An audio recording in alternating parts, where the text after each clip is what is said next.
It's simple. We kill the Batman.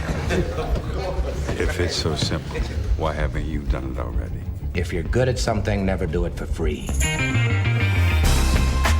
Welcome to Money Unplugged. I'm Chris Hill. Thanks for being here. Let me ask you a question. What transforms a rich kid into someone who spends decades teaching people how to save money and live below their means? You're about to find out, because my guest today is Clark Howard. Now, his resume speaks for itself. For the past 30 years, he has been one of the foremost personal finance experts in America. He has written New York Times best-selling books on the topic, hosted a daily, nationally syndicated radio show for which he was inducted into the National Radio Hall of Fame. The number of people that Clark has helped over the years become smarter with money is in the millions, if not the tens of millions. And yet, I think the most interesting thing about him is his financial origin story. Because as you are about to hear, it's like something out of a comic book. It's why I flew down to Atlanta last week to talk with him face to face. So let's get into it with the one and only Clark Howard. Let's start at the beginning. You grew up in Atlanta. Silver spoon plan, because I grew up in what by all outward appearances was a wealthy family and went to private schools and had what I thought was a very secure life growing up. Right. And then you went to college. You went to American University. And I think I have this right. Was it your first year you came home for Thanksgiving? And the mood in the house had changed? Yeah, I thought somebody was dying. And, back then we didn't have cell phones. It was expensive to call home. You didn't do any of that. So I get home and it's like, what is going on? Sure enough, the first night I'm home, my dad asked me to stay at the table. I'm like, okay, this is it. My dad's going to tell me he's got some terminal disease. And he says, I have to tell you something terrible. And so I'm ready for it. He says, I lost my job. And I start smiling ear to ear. And he says, what are you smiling about? I said, well, I thought you were going to tell me you were dying. And then he got this huge smile on his face and started chuckling because he'd been so morose about being fired from a job he'd had for 29 years in a family business, fired by his relatives, which is tough, that I gave him instant perspective. And then he flipped the table on me. He said, I don't know that there's money for you to go back to college in January. And I was like, what? Which was the first time I ever knew that my parents lived a flash, no cash life, that they had always enjoyed life, never worried about where the money was going to come from. And then when the check stopped, they were like the music stopped. There weren't any chairs left. They had no savings. They apparently had no savings. And they got back on their feet, thank goodness, after a couple of years. But, I think one of the best things that launched me as a teenager and as a young adult was going through that experience. And also, for me, my entire life about how I think about money changed at that table at that time. And I became a maniac about living on less than what I make, saving money. And so it was one of the best experiences of my whole life. Turned out for my parents to be a really rough time, but really they got solidly back on their feet within a couple of years. But by then I was good. I was launched. I was on my own. And you know what's so weird? Okay, I want you to think about this. So today, American U is a private school. Today, you couldn't do any of the things I did. At American, most of the students were night students. They tended to be federal workers or whatever who were going to school at night and working during the day. And so it was really easy to go back when class registration opened up for the spring semester. I just registered as a night student. got a job. And tuition was so cheap in 1974 that I was able to pay my own way through school. Tuition was $2,400 a year. A year. Even if you inflation adjust that, you throw that in the Wayback Machine and take all the inflation we've had over the last 50 plus years, it's still no money compared to what school costs today. So I was able to pay rent, shared a really crappy apartment in a bad neighborhood in an area we called Slummit Hill, and lived in that neighborhood and worked full time, went to school at night, and was able to pay all my bills. Some semesters I couldn't buy my textbooks. I didn't have money to buy those. But other than that, I was good. So I'm listening to all of this, and it's very easy, knowing this story, to point to it and say, well, that's the origin story. That's how Clark Howard becomes the super saver. That's how he becomes a maniac about living below his means. But in the moment, how difficult was that transition? Because I have to believe there were struggles along the way, even though now you can look back and with the benefit of hindsight and say, well, it all worked out. But in the moment, that had to have been hard. You're 18, 19 years old, and I think it's incredibly impressive that you were able to make that switch and say, okay, well, I'm just going to adjust and I'm going to go as a night student. But people, that was so common 50 years ago. I mean, college was not something that a huge percent of the population did. But college was also not crazy expensive, and it was completely normal. People went to school at night. I mean, there were these things they called night schools. People who didn't go to a traditional college would go to like a trade school at night and work during the day. And kind of like people might do with a state-supported technical college today. So I get way too much, wow, I can't believe you did that. But you got to understand I was a product of a whole different era. And I started working when I was 11 years old, which is something people don't do today. What were you kids doing? are in year-round. I worked in a furniture warehouse.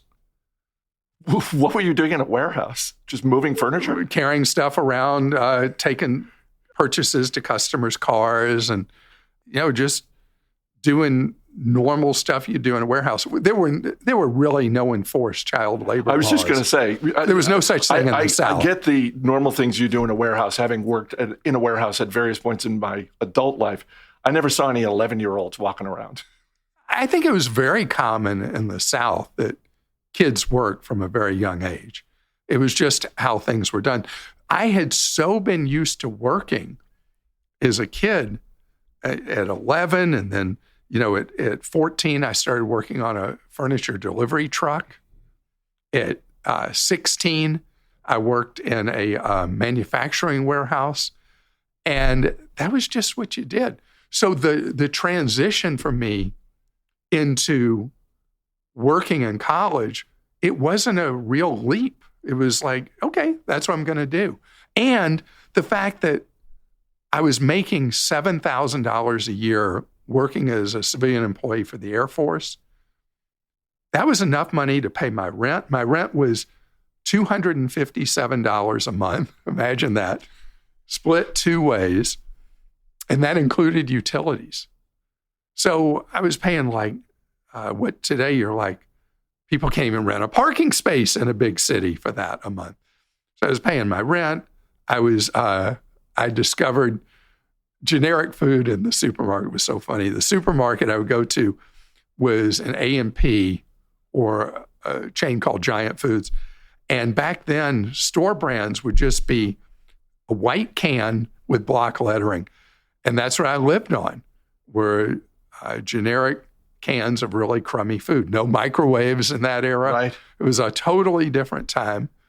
And so it was not hard. There was no deprivation. And the fact that I didn't have all my textbooks, that was just fine with me. I want to come back to right after college in a second, but I want to skip ahead because I'm thinking still about that conversation with your father. you have children of your own, and I'm curious, the experience you had, you're 18 or 19 years old, you discover the financial life that you thought you were living was in fact a facade. How did that experience inform the way you taught your own kids about money and talked to them about money? Sure. I can talk about that stuff all day long. If they don't experience it and they've grown up with full affluenza, they're each going to be wired their own way. I have 2 daughters and a son. Both my daughters are very, very careful with money. I mean, very thrifty. So that definitely spread by osmosis. My son, on the other hand, would have fit the era where they used to say, the only way you know you're out of money is you're out of checks. He is really into this brand, that brand, the other brand. And He's not buying generic food at the grocery store? he is not buying generic food at the grocery store. And he's starting, I can see his girlfriend's been a great influence on him. He's now buying used clothes instead of new clothes. You're influenced as a teen so much by your peers more than your parents. I'm seeing changes happen with him. And I think the reason why he's at college now with a lot of people who are really struggling to get by, really struggling to be able to stay in school, working all the time. And he's picked up those lessons. He's getting it. And so I failed with him at teaching him that, but his eyes are open and he's learning. But my 2 daughters, wow, they are really, really incredible with saving money, living on less than what they make. Because they heard me say that over and over and over again. And you never think they're listening, but they both absorbed it really well. You graduate from American University. What was your degree in? Well, this is funny. I have a degree, I forget exactly what it was called, but it was to be a city manager or county manager. And I immediately, when I'd been working for HUD after the Air Force, I worked for HUD for a couple of years. And so I was really interested in what makes cities tick and how you get them to function better. Do you think somewhere there's an alternate timeline where you don't go into a career in personal finance and instead you're a really effective city manager? You're maybe moving around, helping states balance their budget, that sort of thing? I have no idea. I considered running for mayor of my birth home, Atlanta, twice, in 1997 and in 2009. I was really close to doing it in 97. Then something happened with my career that was just too exciting to do that. So I've always been interested in it. I've just never done it because I'm kind of like, they say squirrel, squirrel, squirrel with people who have AD, whatever, HD, ADA, ADD, all that stuff, that when I see something, it's like, I'm like, okay, that's what I'm going to do. And what happened in 97 was the company I was working for in media said, we'd like to launch you in syndication. And because I'd been a local radio and television and newspaper personality for a good while. And I was like, wow, because that's really in media, that's the big time in radio. And that's why I didn't run for mayor then. I understand where you got the savings mentality, the live below your means mentality. But there's another part of you that I don't think necessarily people who have those qualities necessarily have this third quality, which is the bargain hunter. As much as anyone I know, you love hunting, finding a bargain. Sure. Spending the time doing comparison. Where does that gene come from? So I had been like that in high school. And like if somebody was looking to buy something in high school, I had this reputation at high school that somebody would come to me and say, hey, Clark, how do I get a deal on this? Now, remember, we had no internet. We had none of the tools we have today. And I just was always into that. It was a game.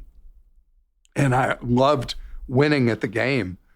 And so I would, like, as an example, I became really expert at buying what was then such a big deal there, what we called stereo equipment in that day, music systems.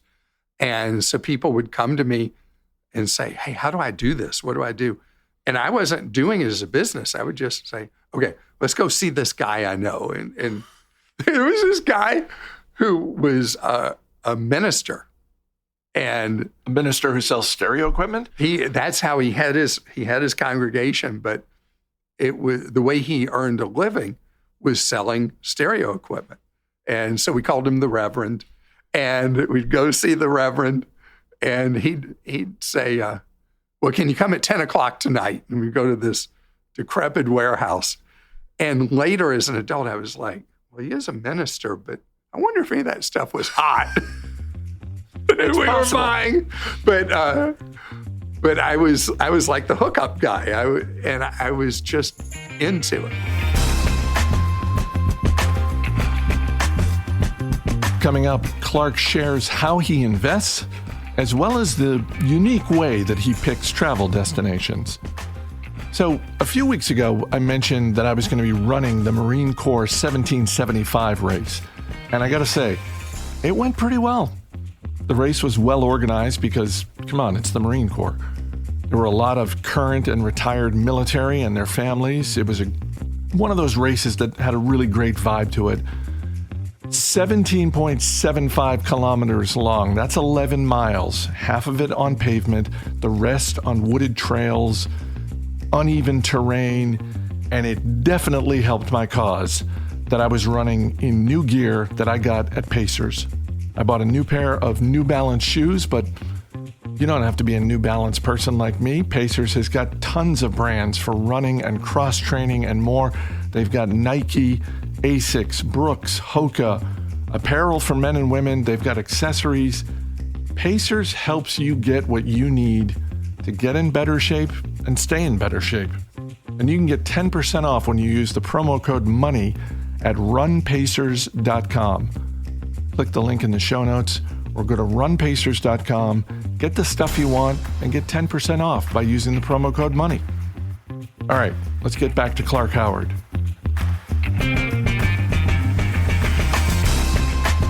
Before we get to the speed round, I am curious about, because clearly when it comes to buying things, you use the word game. It's clearly fun for you. When it comes to investing, how do you approach investing? Where is your risk factor? I'm the dullest man alive. You don't realize that, but I'm really dull. And I invest in a dull way, index funds. And that's my thing, that wide diversification. And as an example, I'm always out of style. Look at my clothes.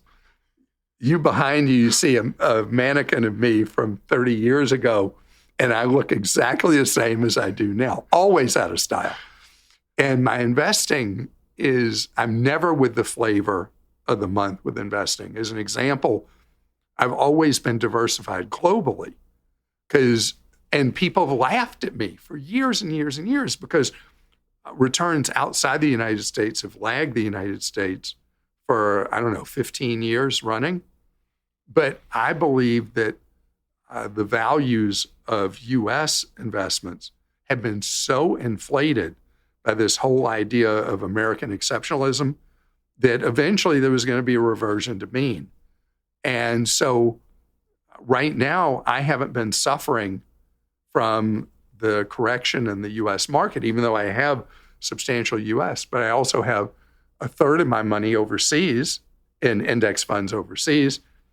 And then I've got my bonds and all that. So I have been willing to accept in the short term, during hot moments, lower positive returns, so that in the oops moments, when we have corrections, bear markets, panics, that I am so well diversified that I don't have to worry. I looked before we started this day, I'm down like 3% this year because of the diversification that I have across different things. So yeah, I wasn't earning huge returns year after year when people that are so heavily concentrated U.S., particularly those that were in the Mag 7 that now seems to be the Mag 6.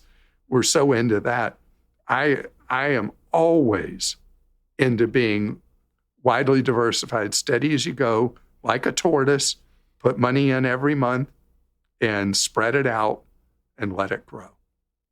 Lowest cost, of course, in investments, which might be, could be a BlackRock ETF, but today I'm overwhelmingly Vanguard. And it used to be Vanguard index funds. Now it's so heavily Vanguard ETFs. You must have crossed paths with Jack Bogle at some point. Never met him. Really? Never met him. All the times that I just think about investment conferences 25 years ago, that sort of thing. I never did that circuit. Wow. The only time I would do the investment conferences was to be a speaker. And so through the years, I would, fly in, speak, and then fly out. I never actually attended conferences. I think you two would have hit it off. I understand that. But he and Buffett, I think, are both cheaper than I am. I think I've gotten soft, over the years. I don't think I'm as rigid about being careful with money as the two of them have remained, Bogle. In the great beyond. But I mean, it's so funny. He's so much a legend that I'm not the only one who forgets to refer in past tense to him, because think about what he's done. Think about how he and Chuck Schwab democratized investing. Nobody ever talks about Chuck Schwab, but Chuck Schwab back, I forget what decade, 70s, 80s, was the one who busted the investing cartel that made it cost prohibitive for anybody but the wealthiest among us to own any part of American capitalism. So he's always forgotten. I credit both Schwab and Bogle with creating this democratic with a small d investing environment we live in. Let's go to the speed round. What is the thing you have bought that makes you happy? Travel. Absolutely travel. My wife and I are going to Italy next week. We take wonderful trips, been to every continent except Antarctica, and our travel works this way. We don't pick where we're going. We wait for a deal, and wherever the deal is, we go. And eventually you see the whole world. Most people say, oh, well, I want to go to London.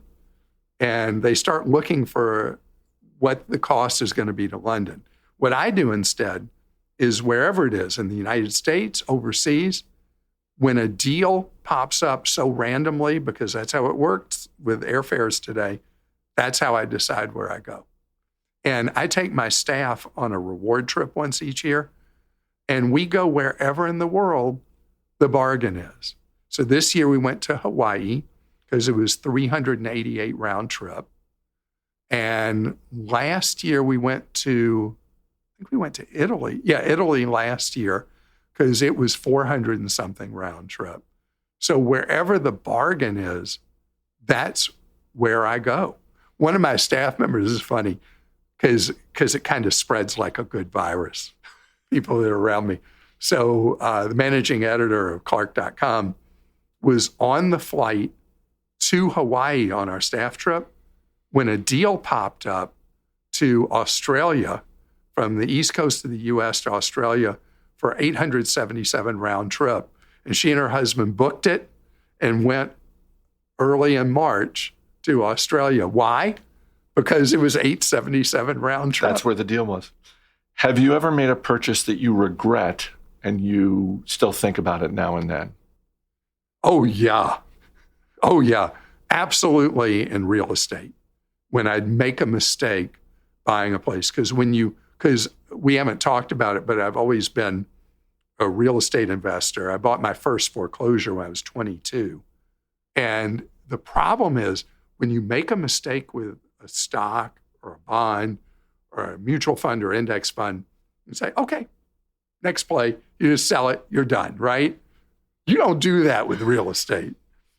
I mean, man, it's so hard to get rid of an oops with real estate, but you can't get involved in real estate long term without having oops.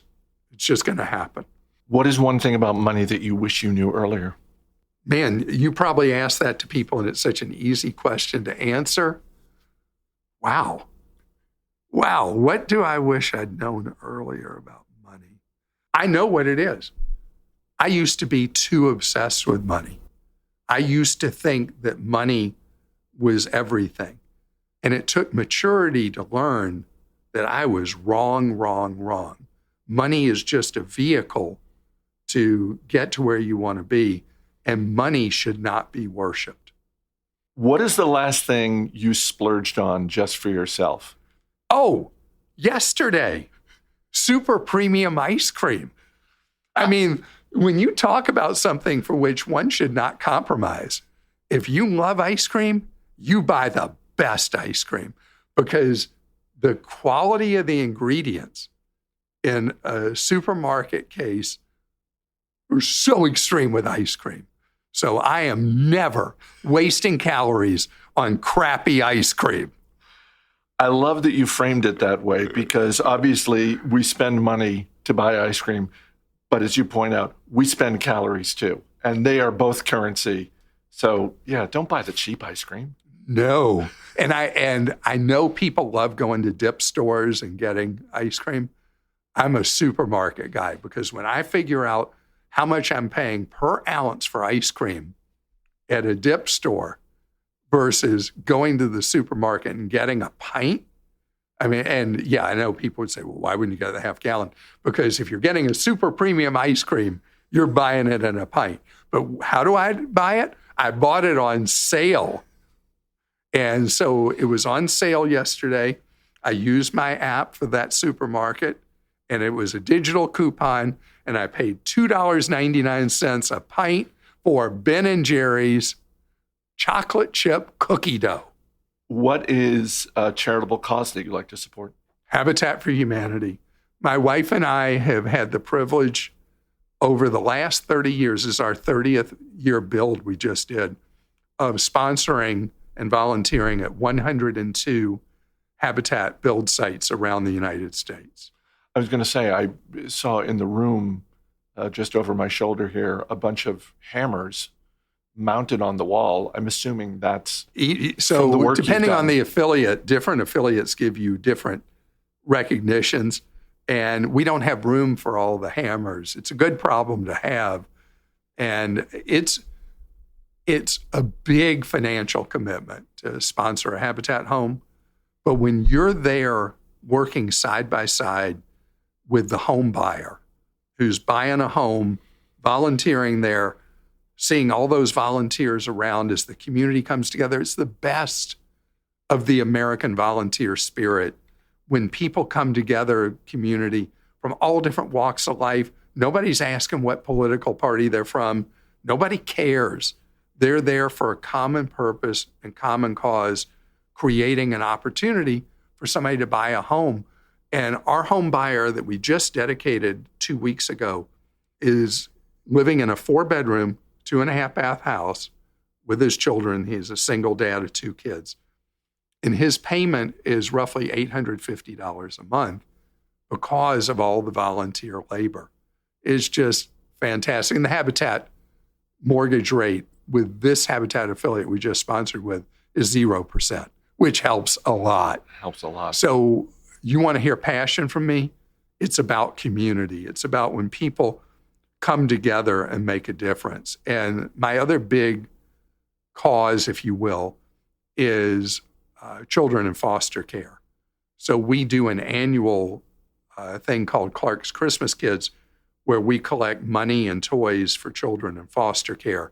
And the kids tell you their wish list, and we fill those wish lists for kids who, no fault of their own, the adults in their lives haven't been able to take care of them. They're with a foster family. And I want them, with all that instability in their lives, to know that an absolute stranger loves them and cares about them. And we raise, I guess it's about $2.5 million each year for children in foster care. Do you have a favorite movie or TV series that has money as a through line? Trading Places. $1. Love Trading Places because it has all the lessons you could ever want in life, about money, that money is not everything, but being impoverished is something that, if you have, you really get the feel with money that if you have enough for life's basics, everything else is in your head. So I love that movie.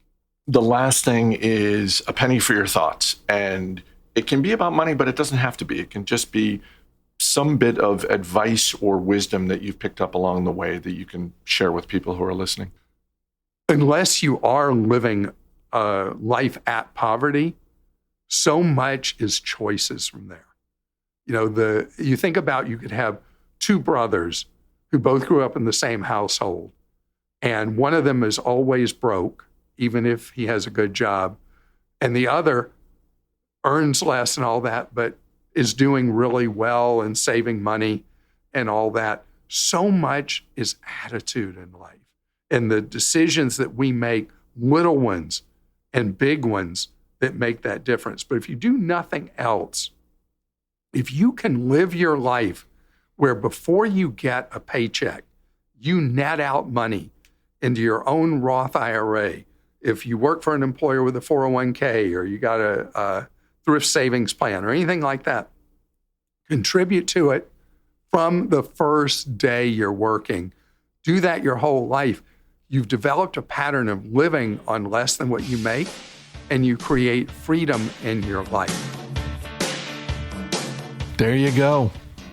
If you're looking for tips on how to make the most of your money, especially on the everyday life stuff like credit cards, insurance, phone plans, travel deals, go to Clark.com. You can also check out the Clark Howard podcast. It's what the man does. I'm Chris Hill. Thanks for listening. I'll see you next week.